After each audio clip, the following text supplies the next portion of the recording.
All eyes are really on Europe now. Joining me now is American economist, New York University professor Nouriel Roubini. Mr. Roubini, speaking about Europe, what's your biggest worry now? My biggest worry is a series of debt restructuring and defaults in the eurozone, followed by some of the member states exiting the eurozone and eventually a breakup of the eurozone. At this point, the contagion has spread from Greece to Ireland to Portugal to Cyprus to Italy and Spain now, their sovereign, their banks, and now even to French and Belgian banks. And soon enough, even France could lose its AAA status. Do you think Italy will default? It's highly likely that Italy is going to lose market access, that is not going to be able to regain it, and there is not enough official resources because you need at least $1 trillion of real money, not fake money, not funny money, to backstop Italy and Spain or more.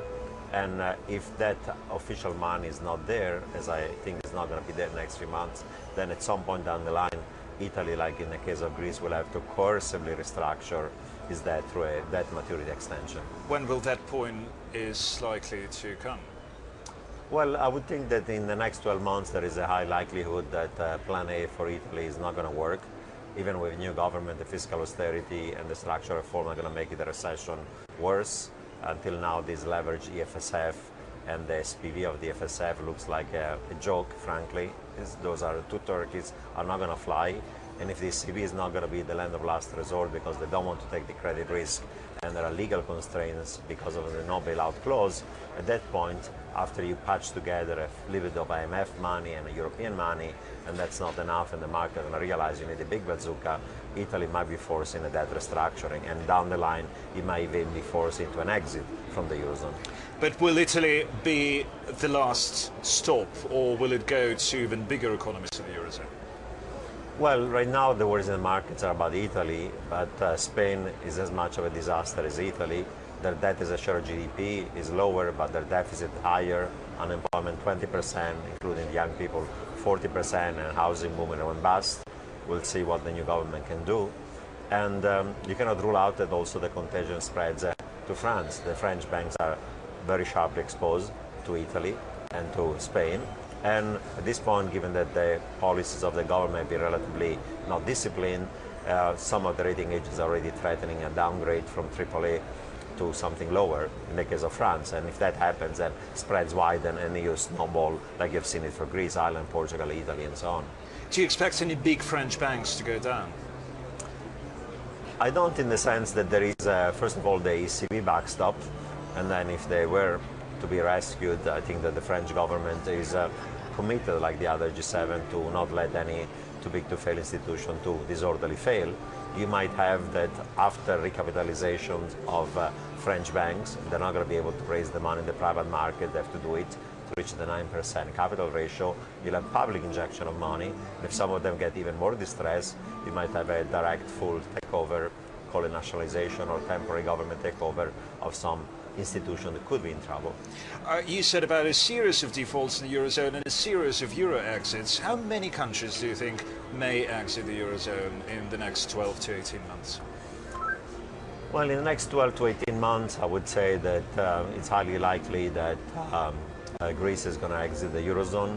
I think that Portugal, that people are not worried about right now, it's a basket case the same way in which Greece is. The key thing is not Greece or Portugal. They're small enough that if Italy and Spain are successfully ring-fenced and then you let them out, you can do it in a semi-orderly way. If Italy and or Spain, that are the third and the fourth largest economies in the Eurozone, were to exit, then that effectively is a breakup of the Eurozone. It may not occur in the next 12 to 18 months. I would say that over the horizon of the next 3 years or so, I would expect that other countries will also exit. Can it be done in an orderly way, or will it be chaos? It can be done orderly if you have official financing to prevent, one, a total run on the banking system, so the Europeans will have to give money rather than pulling the plug. And also, since once you move to a national currency, there is risk that your currency overshoots and depreciates too much with severe effects on inflation, then you need official financing to avoid overshooting. And the third thing that you have to negotiate orderly is that once you move to your own currency, you cannot pay any more in euro your euro debts and you have to convert them into new drachma, new peseta, new lira.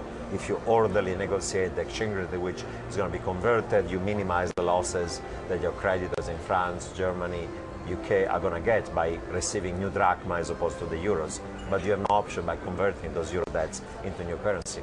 Do you think the IMF will be able to play a significant role in safeguarding big eurozone economies? Will they secure enough money? No, because if you look at the envelope of official resources of IMF, we're speaking about maybe $250 billion.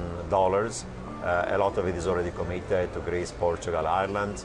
Some of it has to be committed to emerging markets that might end up in trouble. And the size of the problems of Italy and Spain are such that you're speaking about a total of 3 trillion euros. That is almost like $4 trillion.